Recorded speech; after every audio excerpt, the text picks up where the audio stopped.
आप में से कितने लोग हैं जो बहुत एक्साइटेड हैं आज के सेशन को लेकर के?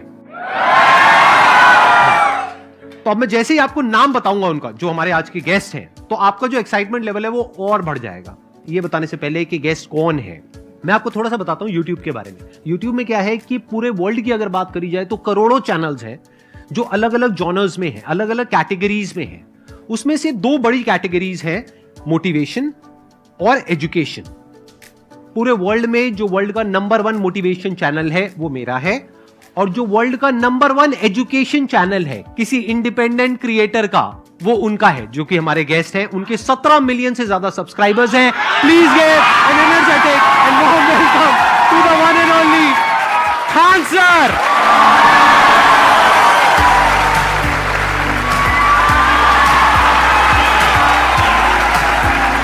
क्या हाल चाल जी, कैसे हैं आप?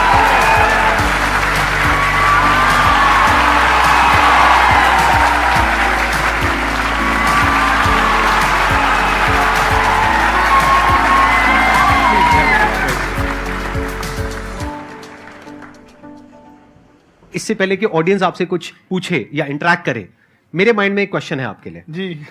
जो बच्चे हैं वो आपके इतने दीवाने क्यों हैं, इतने पागल क्यों हैं आपके पीछे? मतलब मेरे कमेंट सेक्शन में भरा पड़ा था, खान सर कब आएंगे, खान सर कब आएंगे। मतलब ऐसा क्या जादू कर दिया आपने बच्चों के ऊपर? ये सवाल हम आपसे भी पूछते हैं, हमारे पे भी इतना कमेंट आया, इतना मेरे तो ऑफिस में लोग चले आए कि सर कब जा रहे हैं। अच्छा। क्योंकि हम लोग का तो एग्जैक्ट है वही पढ़ाना है। हाँ। तो देखिए, हम लोग का मेन है कि बच्चों को जो जरूरत रहती है कि अगर लड़का पढ़ने आया रहा ना, उसके मन में कोई डाउट ना रह जाए। हम उसको कहते हैं कि हम तुम्हें पढ़ा रहे हैं, दम है तो भूल के दिखाओ, याद करके नहीं।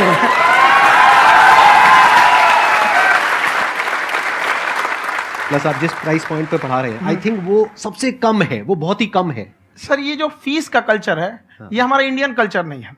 हमारा इंडियन कल्चर गुरु दक्षिणा है, उस हिसाब से वो सही है। ऑक्सीजन जैसे जिंदगी के लिए जरूरी है, वैसे एजुकेशन जरूरी है। कोई ये नहीं कह सकता है कि पैसे की वजह से वो खान सर के यहां से लौट गया। क्या बात है।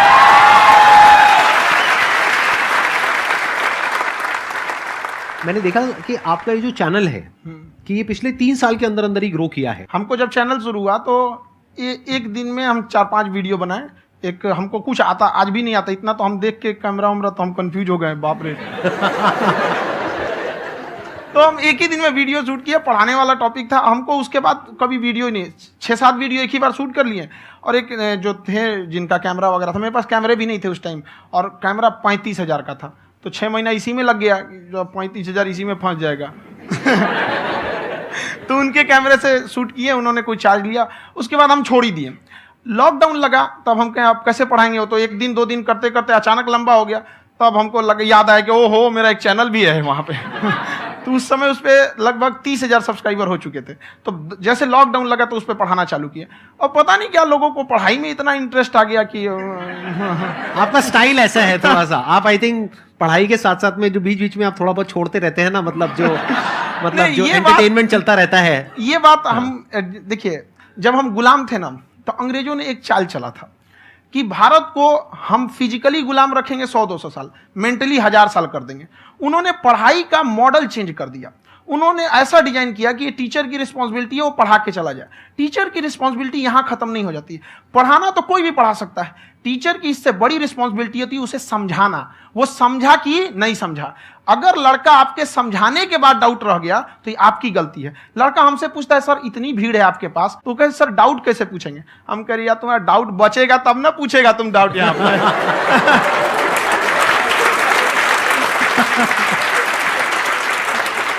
कॉन्फिडेंस नेक्स्ट लेवल है खान सर का, मानना पड़ेगा। और शायद यही वजह है इनकी जो ग्रोथ है उसका। किसी ने शायद सपने में भी नहीं सोचा होगा कि पिछले 2 साल के अंदर अंदर जो आपके चैनल की ग्रोथ हुई है, जैसे आप खुद ही बता रहे हैं कि लॉकडाउन के टाइम पे आपके 30,000 के करीब सब्सक्राइबर्स थे, आज की डेट में 17 मिलियन है। और मेरा एक क्वेश्चन और है, इससे पहले कि ऑडियंस में से आपसे कोई क्वेश्चन पूछे, कि कई बार आप ऐसे भी टॉपिक्स टच करते हैं जो थोड़े से कंट्रोवर्शियल हैं या थोड़े से सेंसिटिव हैं, जिसके ऊपर बात करने की हिम्मत आई थिंक बहुत ही कम लोगों में है। तो आपको कभी ये नहीं लगता है कि कहीं ज्यादा तो नहीं हो रहा है, इसको थोड़ा रोक देते हैं, थोड़ा कम कर देते हैं? क्योंकि कोई लाइन ही नहीं है वैसे तो बोलने को, तो आप कुछ भी बोल दो, कितना भी बोल दो। हुई है कंट्रोवर्सी बहुत बार। एक्चुअली बचपन से हमको फौज में जाना था, और फौज वालों के लिए ये सब मायने नहीं रखता। उसको करना है मतलब करना है, तुम सामने कुछ भी रहो, डजंट मैटर।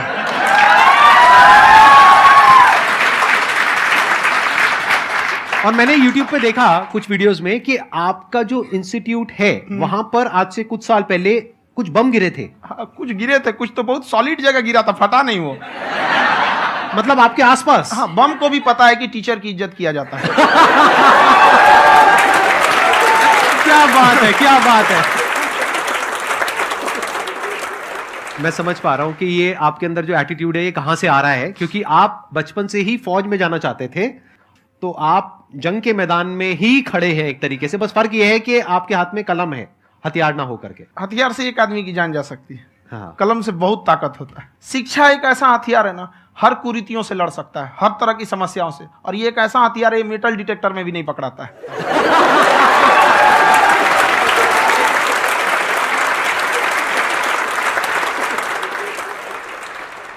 मेरा क्वेश्चन ये है कि अभी प्राइवेट ऑर्गेनाइजेशंस में पीटने का, पनिशमेंट का ये सिस्टम जो है खत्म हो गया है। हम आपके वीडियो में देखे हैं सर कि आप एक बड़ा सा रोल रखे रहते हैं, पुलिस वाला लाठी है वो, पुलिस वाला लाठी है, और स्टेज पे बुला के बच्चों को उसी से धुनाई शुरू कर देते हैं मस्त एकदम से, है ना।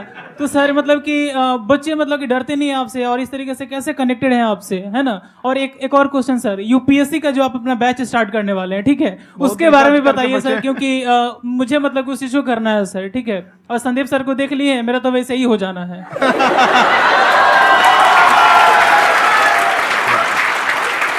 क्या हो जाना है?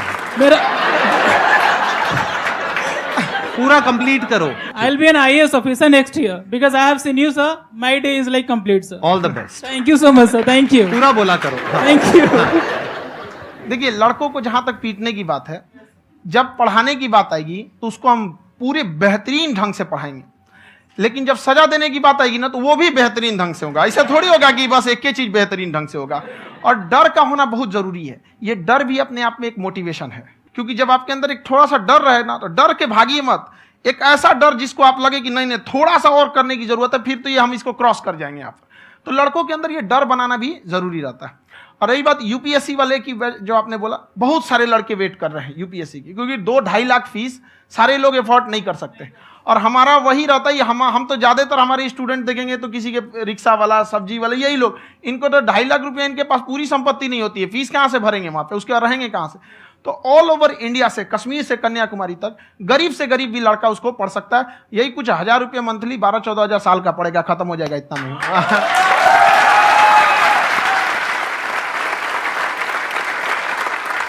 ये जो डंडे वाली बात इन्होंने कही, ये सच है? मतलब आप सच में एक डंडा रखते हो? पुलिस का ही है वो।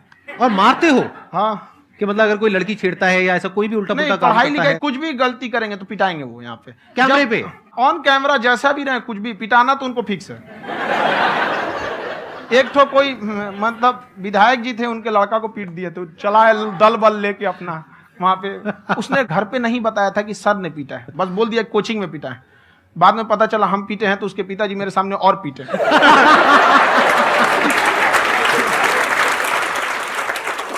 सर आपका सबसे बड़ा डर क्या है, आप दोनों का? फौजी को डरे नहीं लगता है। बाकी अफसर से पूछिए। आज के सेशन से पहले कोई डर नहीं था, लेकिन अब मुझे इनकी डंडे वाली कहानियां सुन करके डर लग रहा है कि कहीं मैंने गलती से कुछ बोल दिया अरे ऐसा और नहीं, इन्होंने कहीं पीछे कुछ रखा हुआ है और यहीं आ करके अगर इन्होंने मेरी पिटाई कर दी तो बहुत बुरा हो जाएगा। तो इसलिए हमको थोड़ा डर लग रहा है।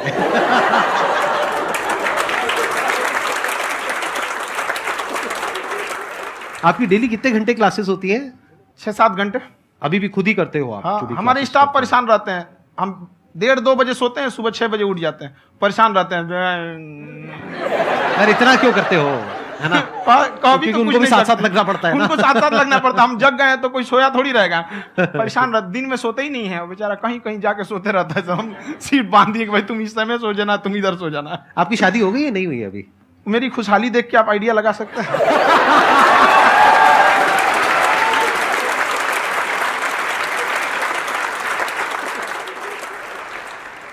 First of all I would like to say sir thank you so much to you and to your team कि आपने मुझे यहाँ आने का मौका दिया।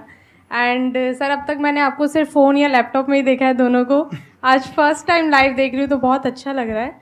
तो मेरा क्वेश्चन ये है सर आपसे, जब हम लाइफ में कोई डिसीज़न लेते हैं कि हमें ये पर्टिकुलर चीज़ करनी है और क्योंकि हम डिसीजन लेते हैं तो हमारी आदत है कि पहले हम 4 लोगों से पूछते हैं कि तू बता तेरी क्या राय है, तू बता तेरी क्या राय है। तो उनमें से अगर कोई हमें कह देता है कि ये बेकार डिसीजन है मत कर, तो हमारा माइंड कहीं ना कहीं डाइवर्ट होने लगता है और उसकी वजह से हम अपना डिसीजन चेंज कर देते हैं। तो मेरा क्वेश्चन ये है कि कैसे हम अपने डिसीजन पे स्टिक रहे, कैसे हम जो दूसरे के ओपिनियन है उनको अफेक्ट ना होने दें अपने ऊपर। दूसरे से सलाह लेने से पहले एक बार खुद उस पर रिसर्च कर लेना चाहिए, ताकि आप सामने वाला क्या सलाह दे रहा है आपको समझ में आना चाहिए। यहाँ पर ऐसा नहीं है कि कई बार ऐसे होते हैं कि दूसरे वाले को एक्सपीरियंस होता है, तो अगर आपको पहले से आइडिया है, उसके बारे में आप बेहतरीन ढंग से रिसर्च किए हैं कि क्या इसमें प्लस पॉइंट है क्या निगेटिव है, उसके बाद आप किसी से सलाह लेने जाइए। ये नहीं कि मन में आया सीधा बता गड़बड़ा जाएगा। तो वहाँ पे पहले आपको R&D करना पड़ता है, समझ में आया कि नहीं। और जिंदगी हो या गाड़ी, जीतेगा वही जो टाइम पे गियर चेंज कर रहा है। तो डिसीजन चेंज करना बहुत ज्यादा गलत नहीं है। इन्होंने बहुत अच्छी बात कही है और मैं इसी बात में थोड़ा सा और ऐड ऑन करूंगा कि ये जो आपने कहा ना कि अपने डिसीजन पे स्टिक कैसे रहें, ये कोई अच्छी क्वालिटी नहीं है, क्योंकि टाइम टू टाइम आपको अपने डिसीजंस को चेंज करना होता है। जैसे आपने 4 लोगों से डिस्कस किया, कोई इंसान कुछ पॉजिटिव बोल रहा है, कोई नेगेटिव बोल रहा है, उससे फर्क नहीं पड़ना चाहिए। डिपेंड ये करता है कि वो जो बोल रहा है उसका बेसिस क्या है। क्या वो किसी नॉलेज या एक्सपीरियंस के बेस पे बोल रहा है या ऐसे ही कुछ भी बोल रहा है? ऐसे ही बोल रहा है तो फिर उसकी बात पे ध्यान क्यों दे रहे हो? अगर किसी नॉलेज या एक्सपीरियंस के बेस पे बोल रहा है, फिर चाहे वो पॉजिटिव बोल रहा है चाहे नेगेटिव बोल रहा है, दोनों ही मायने रखता है। उसके बाद में रिसर्च करनी है और फिर रिसर्च करने के बाद में फाइनल डिसीजन अपना खुद का होना चाहिए। अब वो डिसीजन उससे अलग भी हो सकता है जो आपने पहले लिया था, और वो सेम भी हो सकता है।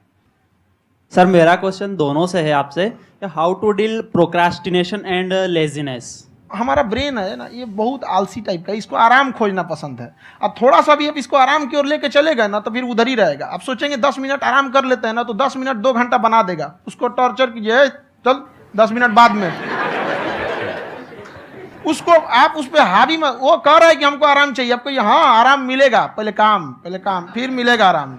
तो आप उसके हिसाब से मत चल। आपका मन कर रहा है थोड़ा सा देख लेते हैं, कोई नोटिफिकेशन आया, आप कोई काम कर रहे हैं, क्यों पहले काम कर लीजिए, बाद में देखिएगा ना नोटिफिकेशन। आप हावी मत होने दीजिए यहाँ पे। अगर आप 5 मिनट भी थोड़ा सा लूज पड़े ना, थोड़ा सा कमर सीधा कर लेते हैं, वो 2 घंटा बर्बाद कर दिया आपको। हावी मत होने दीजिएगा उसको अपने ऊपर। प्रोक्रेस्टिनेशन को तोड़ने का एक ही तरीका है, सबसे छोटे लेवल पे ले जा करके उस गोल को तोड़ दो। यानी वो गोल बहुत बड़ा है, उसको ब्रेक डाउन करो, उसके सबसे पहले स्टेप पे आ जाओ कि उसको अचीव करने का सबसे पहला स्टेप क्या है। जैसे गाड़ी चलाना सीखना है, उसका सबसे पहला स्टेप क्या है। अगर घर में कोई नहीं है सिखाने वाला या सिखाने वाली, तो बाहर जा करके जो गाड़ी का ड्राइविंग स्कूल है उधर जा करके पैसे दे दो। अब फंस गए ना तो फंसा दो अपने आप को।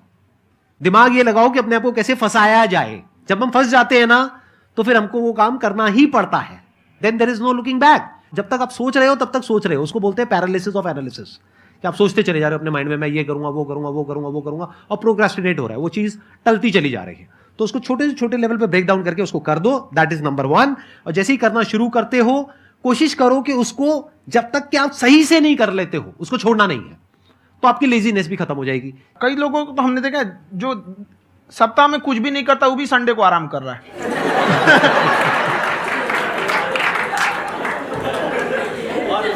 वैसे कहा भी जाता है कि अगर कोई काम आपको करवाना है ना तो ऐसे किसी इंसान को दो जो बिजी है। हाँ। ऐसे आदमी को मत दो जो खाली है। ये परफेक्ट एग्जाम। किसी को भी आप देखिएगा जिसको आप कहते हैं कि मतलब थोड़ा ठीक ठाक आप समझते हैं कि नहीं ये बहुत आगे निकल, वो एक काम को खत्म करने के बाद कभी आराम नहीं करेगा। एक काम खत्म हुआ उसको लगेगा हाँ एक खत्म हो गया, अब दूसरा करना चाहिए। और वही जिसको देखिएगा एक खत्म हो गया और आराम करना चाहिए, कभी नहीं, लाइफ में आखिरी सांस तक। सर यहाँ पे सब हिंदी में पूछते हैं, इंग्लिश में पूछते हैं, मैं भोजपुरी में पूछूं? जौन भाषा ठीक लगे तोने में पूछ दो। हाँ सर। सर ये पूछे के चाहते नहीं कि जैसे हमने के पढ़ाई करे नहीं सर, तो कभी कभी डेली टारगेट्स जो होला वो कंप्लीट ना होला। अगर टारगेट्स कंप्लीट भी होला तो फिर ऐसा इरिटेशन या फिर वो एंजाइटी या फिर कि और करना है या फिर अभी नहीं हुआ, वो चीज़ हमेशा रहेला। तो वो कम कैसे करल जाए? देखिए टारगेट्स को ना हम लोग को एक अपने हिसाब से पहले फिट करना चाहिए। ऐसा नहीं कि दूसरे किसी इंसान को देख के हम टारगेट फिट कर ले। कोई लड़का 8 घंटा पढ़ रहा है, कोई पहली बार अभी पढ़ना ही चालू किया, उसको देख के 8 घंटा पढ़ेगा तो पढ़ाइए छोड़ देगा। तो आप अपनी क्षमता के हिसाब से देखिए कि आप कितना पढ़ सकते हैं। अगर आपने एक घंटे को बना लिया कि हम 1 घंटा पढ़ सकते हैं, अगले 1 हफ्ते तक उसको सस्टेन रखिए। जिम में कैसे करते हैं लोग, पहले दिन उठा लीजिएगा 1 कुंटल तो हार्ट अटैक हो जाएगा। तो वो धीरे धीरे टारगेट सेट कीजिए और अपनी क्षमता को भी देखिए। हर इंसान की क्षमता अलग है। कंगारू को देख के हाथी छलांग मारेगा, पैर तोड़ के बैठ जाएगा।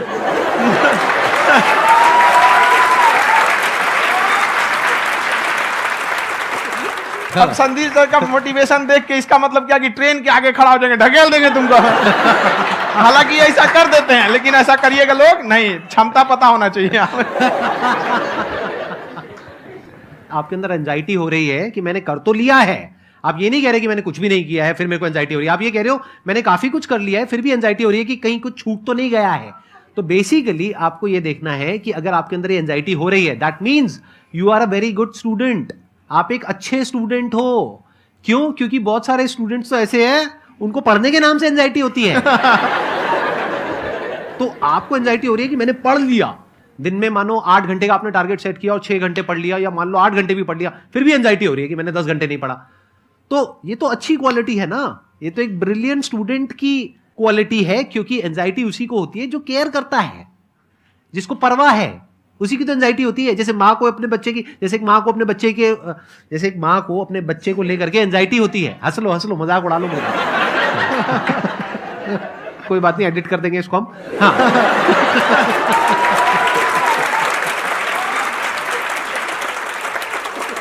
जैसे एक माँ है, उसको अपने बच्चे को लेकर के एंजाइटी होती है, थोड़ी सी भी तबीयत खराब हो जाए उसको एंजाइटी होती है, चाहे बच्चा ठीक भी है, डॉक्टर को नहीं होती है। क्यों? क्योंकि माँ को उस बच्चे से प्यार है। तो दैट मीन्स कि आप अपनी पढ़ाई को लेकर के सीरियस हो, इस वजह से आपके अंदर एंजाइटी हो रही है, विच इज नॉर्मल। जहां पर प्यार मोहब्बत होती है वहां पर थोड़ी बहुत एंजाइटी तो होती ही है ना। समझ रहे हो ना मैं क्या कहना चाह रहा हूं? आप लोग समझ रहे हो ना मैं कहां जा रहा हूं? जब वो किसी और से बात करती है तो एंजाइटी होती है ना।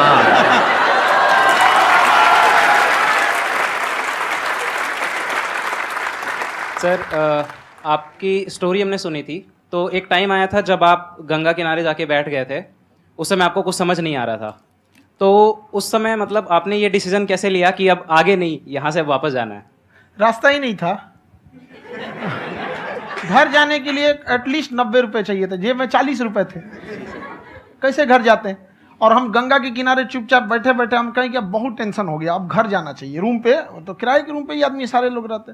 गए वहाँ पे तो रूम लॉक हो गया था। तुम खटखटाए तो ऊपर से गुस्सा से बोले जो ऑनर थे, क्या टाइम हो गया है? तुम कहे 9-10 बज रहा होगा। घड़ी देखिए तो 2 बज रहा था, रात का 2-2:30 बज गया था वहाँ। टेंशन में आप तो होता है, कई बार ऐसा समय आएगा कि लगेगा जैसे अब कुछ नहीं हो सकता है। तो इससे घबराना नहीं है। कभी कभी गुच्छे की आखिरी चाबी भी ताला खोल देती है। जो बातें आपने बताई कि घर में प्रॉब्लम्स ये वो, ये तो बहुत लोगों ने फेस करी वहां पर, आप अकेले नहीं है, बहुत लोगों ने ये प्रॉब्लम्स फेस करी, बहुत तरह की प्रॉब्लम्स देखी, बहुत तरह की स्ट्रगल्स देखी, लेकिन वो सब इतने कामयाब नहीं हो पाए जितने कि आप हुए। तो आपके अंदर ऐसा कुछ ना कुछ है जो औरों के अंदर नहीं है। तो वो मैं जानना चाह रहा हूं कि वो ऐसा क्या था जहां से कि आपका दिमाग यहां तक सोच पा रहा है कि मैं पूरे इंडिया में इतने बड़े लेवल का चेंज लेकर के आ सकता हूं, एजुकेशन फील्ड में रेवोल्यूशन लेकर के आ सकता हूं। ये सोचना ही बहुत लोगों के बस का नहीं है। मेरी एक खुद की थिंकिंग, अगर हमको कोई 100 रुपए किसी काम के लिए दिया, हम सबसे यही कहते हैं, तो हम कोशिश करते हैं उसे 200 का रिटर्न दे। अगर कोई हमसे 200 रुपया फीस दे रहा है, 250 दे रहा है, तो हम उसको ये कोशिश करते हैं कि तुम्हें ऐसा लगे कि नहीं भैया हमने 10-20 हज़ार का पढ़ लिया यहाँ पर। वो ईमानदारी से कभी कमी नहीं। और हमेशा अगर हम प्रॉमिस एक्स का करते हैं तो डिलीवर 4x करना चाहते हैं। ध्यान से सुनना और ध्यान से समझना इस फर्क को। अगर आप समझ पाए तो बहुत आगे जाओगे लाइफ में। एक वो होते हैं जो ये सोचते हैं कि हमें सब कुछ मिल जाए, हमें कुछ भी करना ना पड़े। दूसरी कैटेगरी होती है लोगों की जिनको जितना मिलता है उसमें भी चोरी चकारी करते हैं या कोशिश करते हैं कि उससे कम दे सामने वाले को जितना कि हमें मिल रहा है। तीसरी कैटेगरी होती है लोगों की, जो इनके जैसे लोग होते हैं, वो क्या करते हैं, वो ये सोचते हैं कि अगर मैंने किसी से 1 रुपए भी लिया, देखा जाए तो 200-250 रुपए कुछ भी नहीं होता है, 200-250 रुपए अगर मैंने लिया तो कैसे उसको 400 रुपए की वैल्यू दूं। ये जो थिंकिंग है ना, यही एक फर्क होता है एक ऐसे इंसान में जो बहुत आगे निकल जाता है और उस इंसान में जो मीडियोकर रह जाता है। आप अपने आप को अपने आप के ऊपर समय दीजिए, उसको डेवलप कीजिए। जब आप अपने आप के ऊपर खर्च करते हैं तो आने वाले समय में लोग गूगल पे आपको सर्च करते हैं। क्या बात है सर, ये आपने अभी बनाया है या ये कोई पुराना आपका वो है? बनते रहता है, इसे फ्लो में बन जाता है। आपके अंदर ना सर एक कवि छुपा हुआ है कहीं ना कहीं जो बाहर आना चाहता है। कभी ना कभी आपने सोचा होगा कुछ? कभी कभी देखिए, एक चीज है, संगत का बहुत अच्छा असर पड़ता है। ये चीज को हमेशा, संगति का मतलब लोग हल्के में ले लेते हैं। संगति का मतलब होता है संग संग गति। तो अच्छे लोग के साथ रहेंगे तो संग संग अच्छी गति होती जाएगी, खराब में रहेंगे तो ये भी होता है। बट अपने आप को थोड़ा सोचना चाहिए कि हम केवल जी के मर जाएं इसके लिए नहीं आए हैं।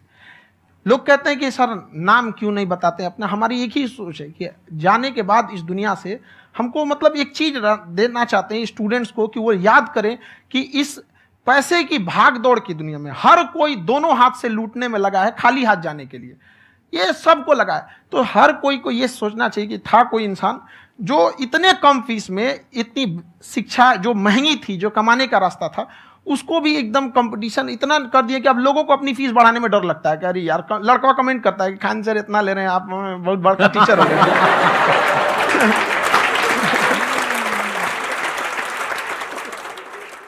खान सर की एक क्लिप है, ये समय और समझदारी में बहुत फर्क होता है।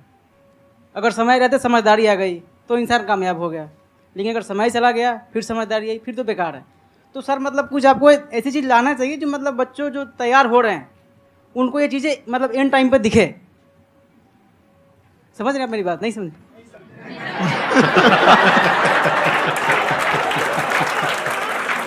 यही होता है सर, सर का मोटिवेशन ज्यादा हो जाता है। जब आप स्ट्रगलिंग फेज में हैं तो कम से कम चीजों को अपने ऊपर खर्च कीजिए, ज्यादा से ज्यादा सीखने में खर्च कीजिए। अगर आपको राजा बनने का शौक है तो गुलाम की तरह मेहनत करना सीखिए, तब राजा बनेंगे।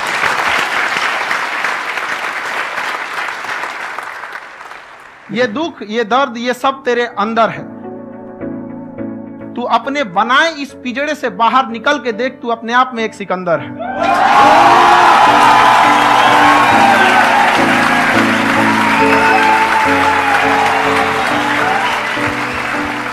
Thank you so much sir for coming. बहुत मजा आया मेरे को आपके साथ में इंटरेक्ट करके। आई एम श्योर आप लोगों को भी बहुत मजा आया होगा।